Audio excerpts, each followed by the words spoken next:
Good afternoon to everyone. Let me introduce who's with us today. From my right, Superintendent of the New York State Police, Kevin Bruin. To my immediate right, Secretary to the Governor, Melissa DeRosa. To my left, Head of Emergency Management, Michael Copey. To his left, Director of State Operations, Kelly Cummings. To her left, Dana Caratanuto, easy name for me to say, not for some, Chief of Staff to the Governor. The proverbial calm before the storm. We are in the proverbial calm before the storm. And it is misleading as to how serious this situation could be. Tropical Storm Henri is moving up to hit New York State and then proceed north, Connecticut, Massachusetts, Rhode Island, etc. But when it hits New York, we're expecting a Category 1 hurricane. What does that mean? Well, it means steady winds of about 80 miles per hour, gusts up to 90 to 100 miles per hour, storm surge 3 to 6 feet. What does that mean? Superstorm Sandy, which we all remember, was also a Category 1 when it hit New York State.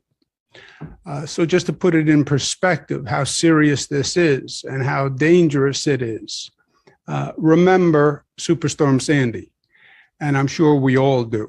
But this is right now projected to be that level of a storm. So it is as serious as a heart attack.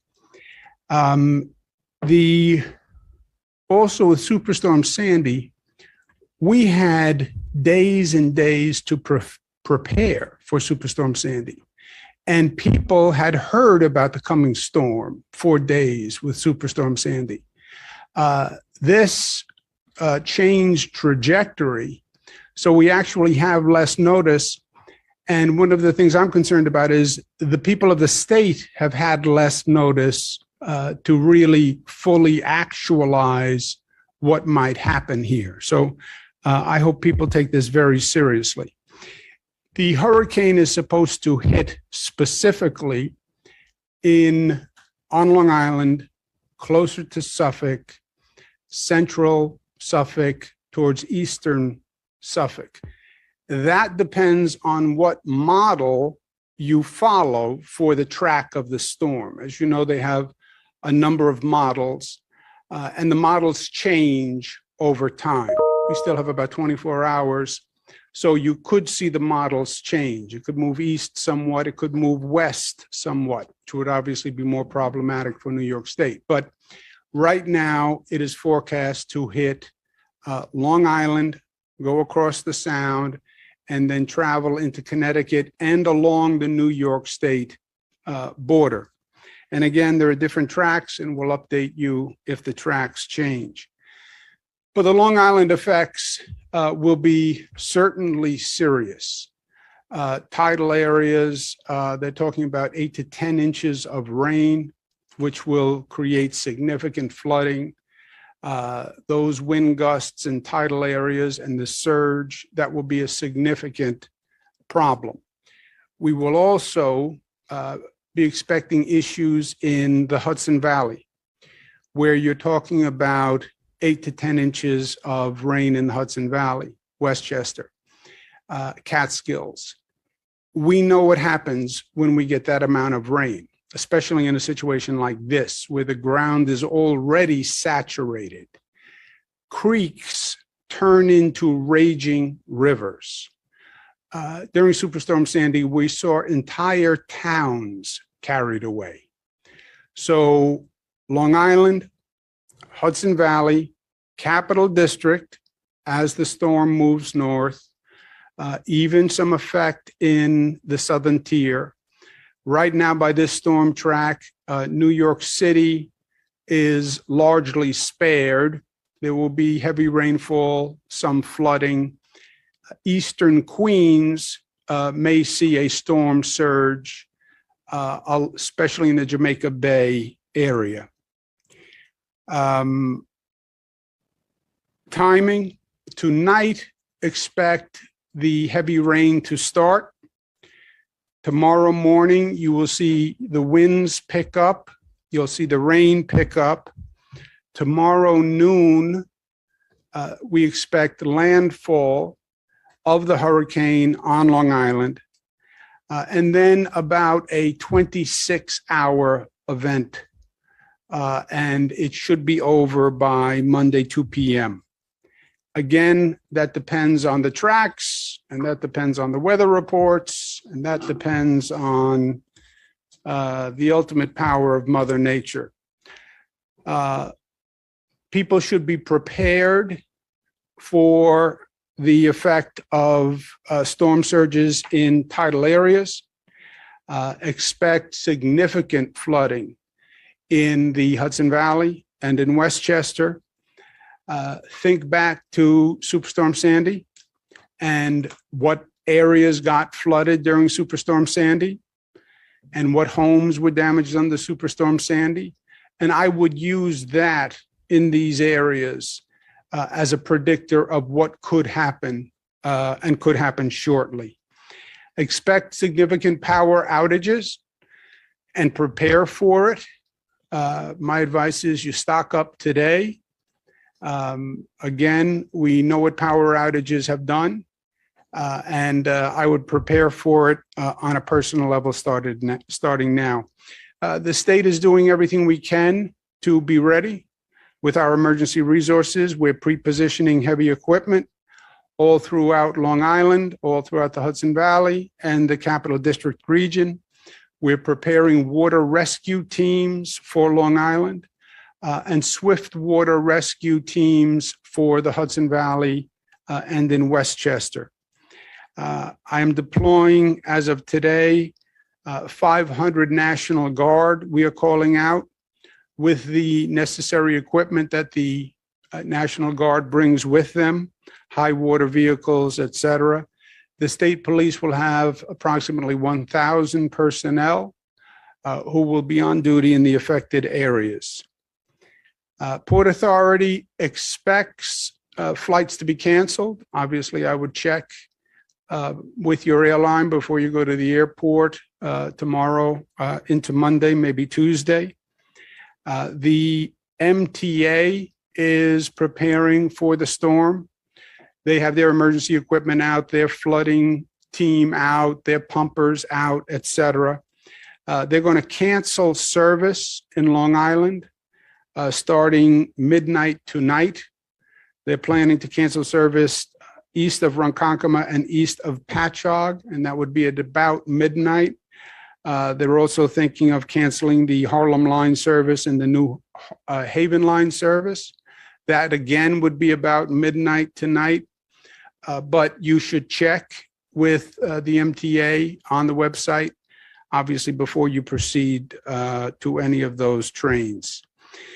We're working with the power companies.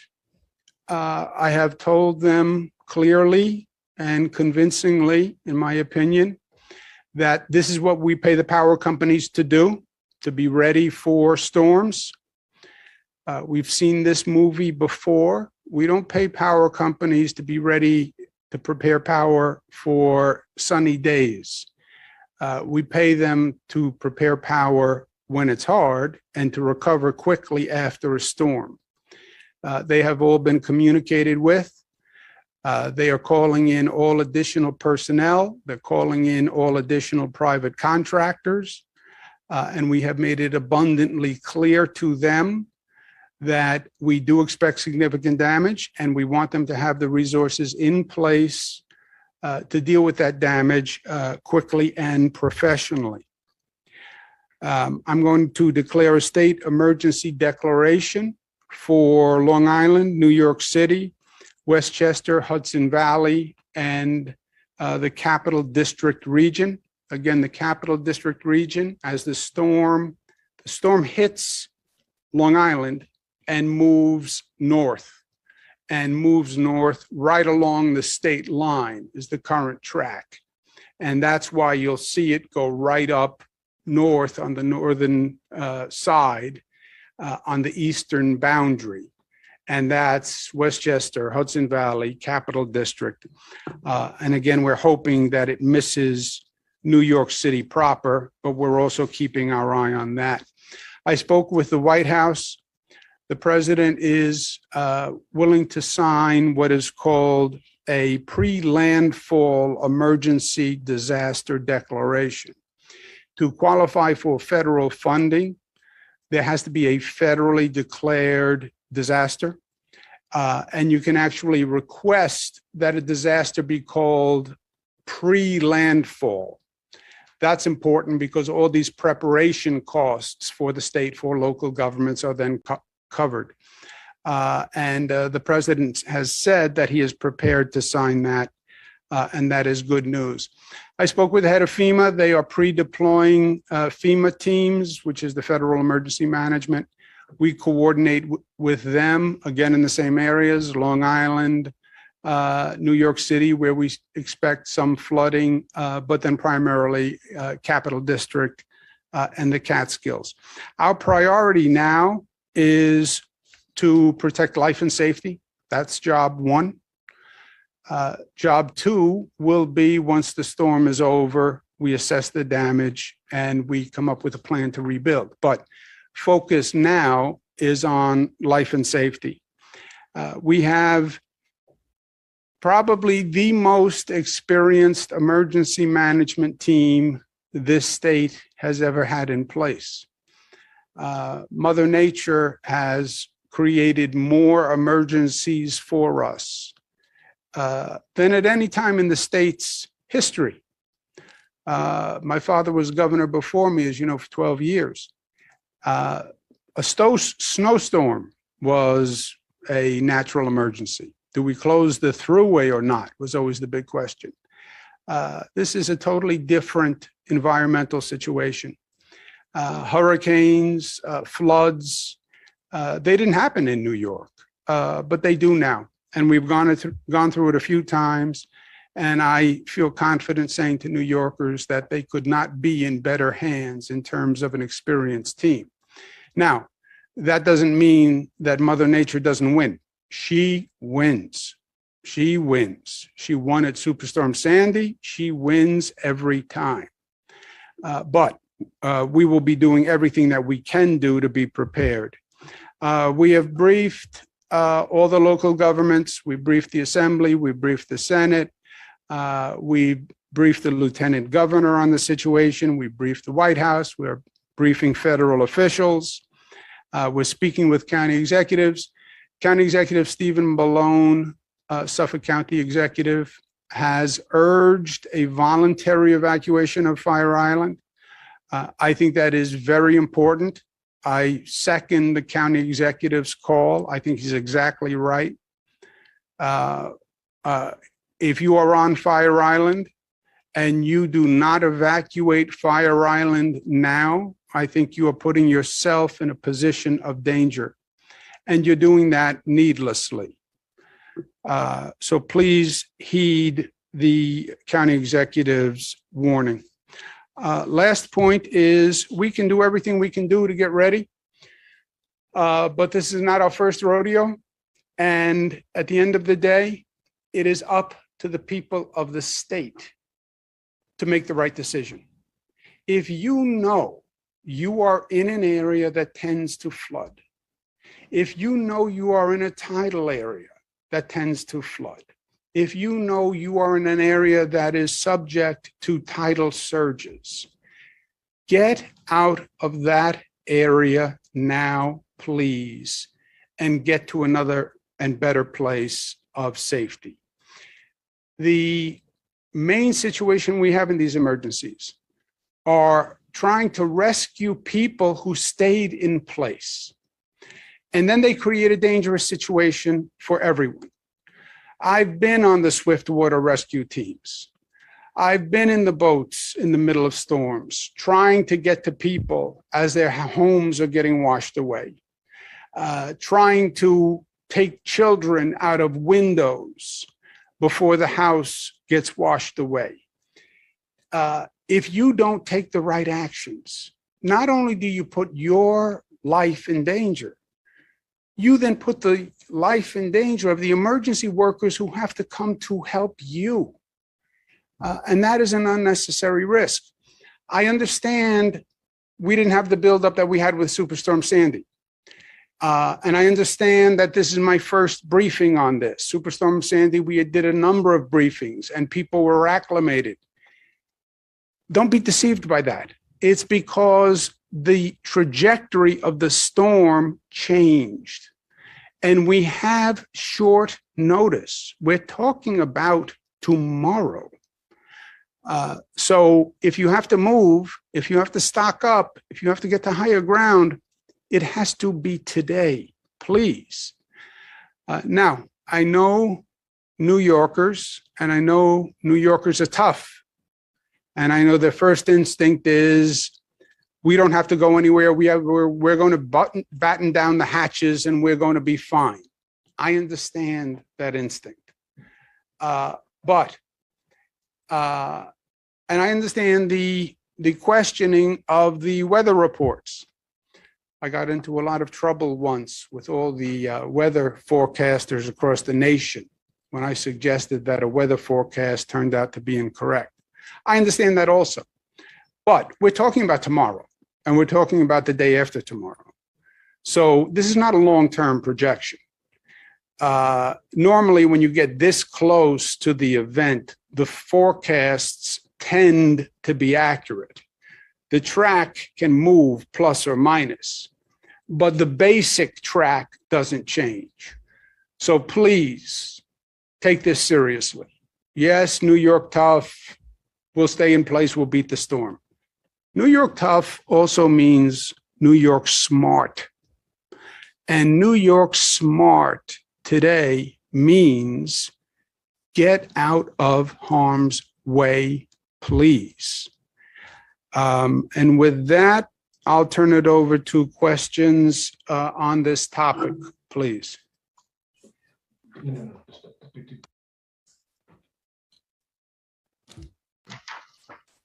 Thank you, Governor. If you'd like to ask a question, please use the raised hand function at the bottom of your window. We're going to take just a sec to compile the Q&A roster.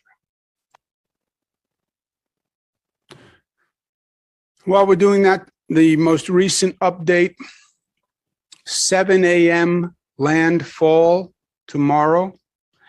Eye of the storm over Long Island, 11 a.m. And again, this is a large storm. Just because you're not on Long Island, don't say, well, then we're fine. It's Long Island, flooding in New York City, storm moves north, affecting Westchester, Hudson Valley, Capital District, right up the line.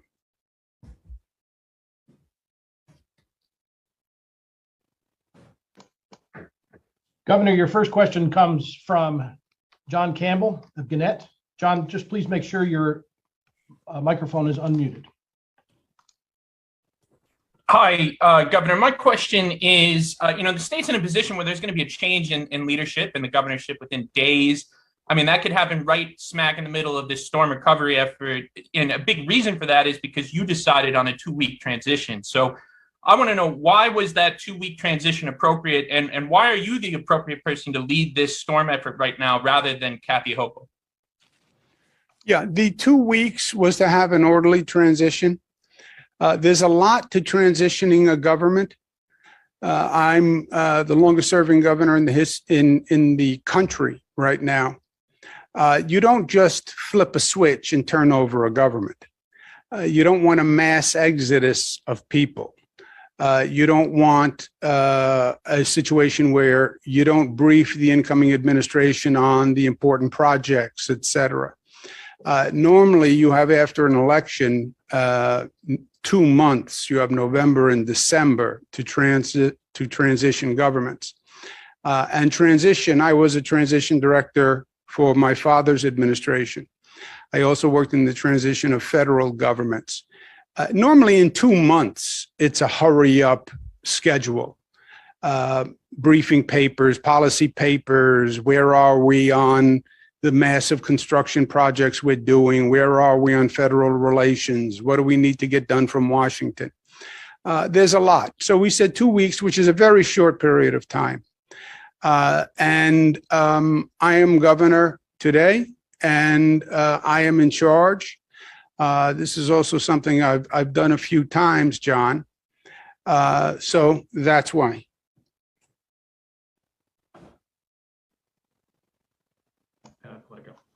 I'm sorry, who? Bill Mahoney. Thanks very much, Governor. Your next question comes from Bill Mahoney, of Political. Bill, your line is now open. Just unmute your microphone, please.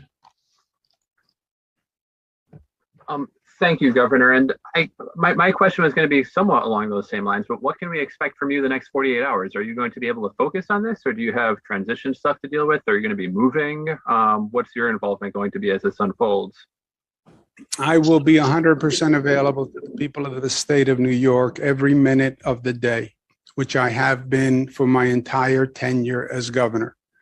I have been working on this already for the past 24 hours, and we will continue right through the storm, and then we'll assess the damage.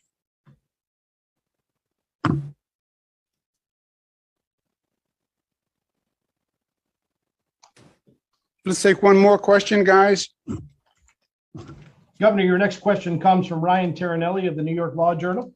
Ryan, your mic is open. Great. Can you hear me? Yes, sir. Yes, thank you. So yesterday, your personal attorney, Rita Glavin, suggested that she had information that would call into question Charlotte Bennett's credibility. She did not specify what that information was or provide any evidence. Ms. Bennett's attorney says that might raise to the level of post-employment retaliation. What do you make of that? And why do you think it's appropriate for your attorney to make those remarks without providing significant evidence to back up the claim?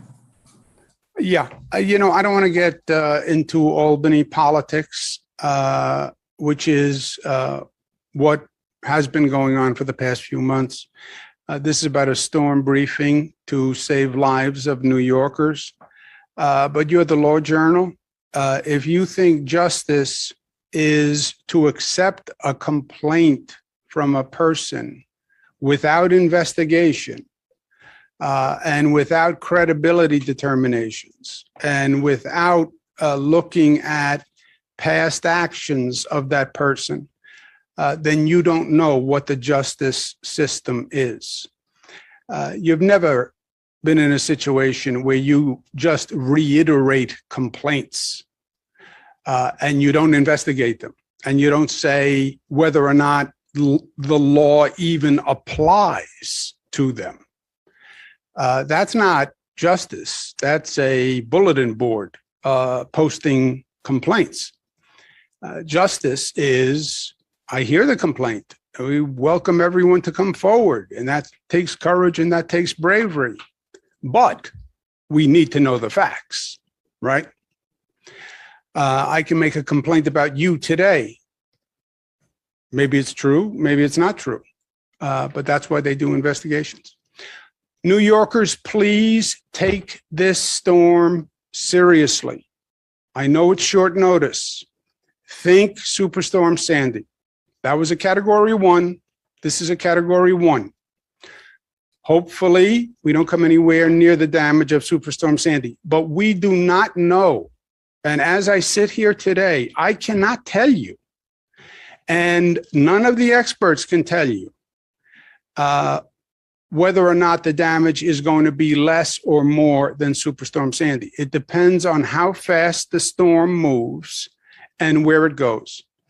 And we will be working around the clock, and we'll do everything we need to do to be prepared. As I said, this team has done this numerous times. We have more equipment than ever before. We have more personnel than ever before. But I can't substitute for intelligent action by New Yorkers. And I understand the instinct of we're going to shelter in place. Maybe the weather forecast is wrong. I don't want to leave my home. I can't tell you how many people I have, in the middle of a storm, helped out of a house, carrying everything on their back through floodwaters with their children, putting them into boats in dangerous situations. And people saying to me, I should have left yesterday. I should have left yesterday. Please, please don't make that mistake. We'll update you constantly. And if there is a change and there's no rational causality to you leaving your house, I will tell you that. But we know what happened in the Catskills. We know what happened in the Hudson Valley. We know what happened in Long Island. We know what happened in the low-lying areas in Queens and in the Rockaways.